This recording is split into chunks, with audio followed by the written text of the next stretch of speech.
Why would you need a gimbal? Well, there's handheld shots. Handheld shots look good, but they can be shaky. And gimbal just sort of achieves the same effect while stabilizing it. Handheld gimbals like these make walking easier, more convenient. You don't need a whole lot of gear, and the two we're reviewing here cost about $800. This is the Ikan Beholder. It feels all right in the hand, although it requires 3 18650 batteries to power it, which is good because that will last a while. They say up to 8 hours, but it's just a little bit uncomfortable, and it is pretty heavy if you wind up using it for more than a few minutes at a time. I do like this toggle switch. Where it's placed, it's pretty convenient. Pretty easy to just kind of rotate the camera and adjust the pitch and yaw. We also have this OLED display here that has the battery life and makes it easy to switch through different modes. As far as preparation and calibrating this thing, this seems to be very easy as far as these gimbals go. Furthermore, we have a pair of USB ports. This is great for charging. That way you don't have to take the batteries out of the base here. And you have several of these 1/4-inch threaded holes here for mics, which we've used in the past. These brass thumb screws, they made it much easier to calibrate this whole rig here. You can really apply quite a bit of pressure. So this tripod plate here, you just have a better sense that it's firmly in place. It doesn't lock like many good tripods do, but these thumb screws are a nice option.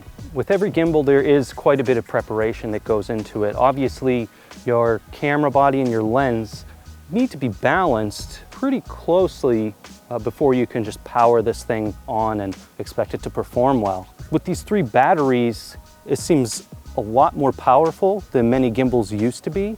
So you're not fighting it as much. It doesn't tend to want to drift or even, fall down nearly as often. One of my only gripes about this was that the actual post that has the batteries you're holding onto, it's so big. Someone with small hands would have a really difficult time using this here. And the gimbal itself is heavy, especially, depending on what you put on it, but the gimbal is pretty heavy on its own. Ikan is a company from Houston, I believe, and their support just seemed like it was much better than some other gimbal companies out there. And you go to their page, their manuals were easy to read, their instructions for calibrating everything, they were just great. So I really appreciated that. While this gimbal does a pretty good job of stabilizing, you can see it can kind of roll side to side. And while you're walking, you will still see sort of these up and down artifacts that you can get better with some practice. To help cancel out this up and down sort of motion while you're walking, you'd probably want to use a 5-axis gimbal or something like a drone for that silky smooth walking motion. But they're bigger and more expensive. One of the neat things about this kind of a gimbal is it's pretty easy to just flip the entire thing.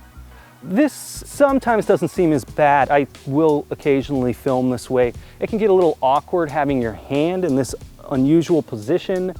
You can flip it around, but then it's just kind of difficult to access this joystick here. So, more often than not, I'll use it in a manner like this. But as you can see, when it's inverted like this is just great for low shots. One issue with the design here is if you don't have a flippy screen, this will be in the way and you won't be able to see it. In that case, we have another gimbal for you. This is the second gimbal they sent us to review. This is the Nebula 5100 Slant. So what makes this special is that you can actually see the back of your camera here. You can access the screen, whereas with the Beholder you couldn't. Similar to the Beholder, you can also invert this for those nice low shots. I'm laughing because we have to address something right now. These can kind of be a pain. As you can see, our main camera is at a 45-degree angle, and they can do that even after calibrating them and using them for a while. They'll just go all wonky, especially where that's a GH5 with a Metabone speed booster and a big heavy Sigma lens. It's not as common with a lighter camera. Some of the pros of this Nebula 51000 was there's the pistol grip here, but the joystick is conveniently placed, so you can just operate that with your thumb.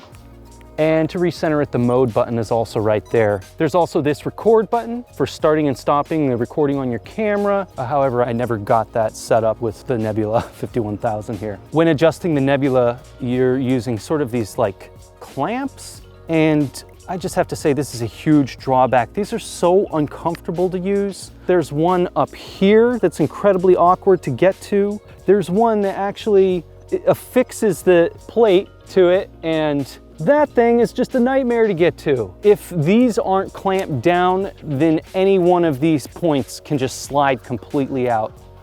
For example, I almost just had this completely drop earlier today because I noticed that this wasn't as tight as it should have been. And unlike nice tripods, this will not lock in place. And so this actually just slid out earlier today and broke our Canon zoom lens. What's nice about the Nebula 5100 here is it does include 2 batteries. They're pretty easy to swap out. You just undo these thumb screws here, and batteries should last for about 8 hours, they say. With Film Power, who makes the Nebula line of gimbals, their support, I had a hard time understanding their manual, for example. And we actually had the Nebula 4000 Lite 2 or 3 years ago. I had to contact a gentleman in San Francisco who had me putting AA batteries under this thing, trying to calibrate it that way, and I still could just never get it to work. This was all being done through Skype, so their support just isn't as good as it could be. So are gimbals a good decision for you? Well, they're expensive for one. They do require a fair amount of preparation, so they're not gonna necessarily speed up your workflow, but they will make your videos look better. Just for example, our GH5 battery just ran out. Tony had to spend about 5 minutes taking the thing down, putting the battery in, sort of gently recalibrating it again, then we're back in business. Sort of a rough alternative to this would be the DJI Osmo, another handheld gimbal-like device that's a lot cheaper. It used to be a real hassle. It would always rotate in unusual ways, constantly recalibrating it. But with their latest few firmware updates, I remember it being much better to use. However, with the Osmo, you're never gonna match the quality of these cameras, where you have the ability to zoom. You have, you could put any number of different cameras on here. And there's just things like the color was always a little bit off on the Osmo. You definitely wouldn't have to worry about that with the D850 here.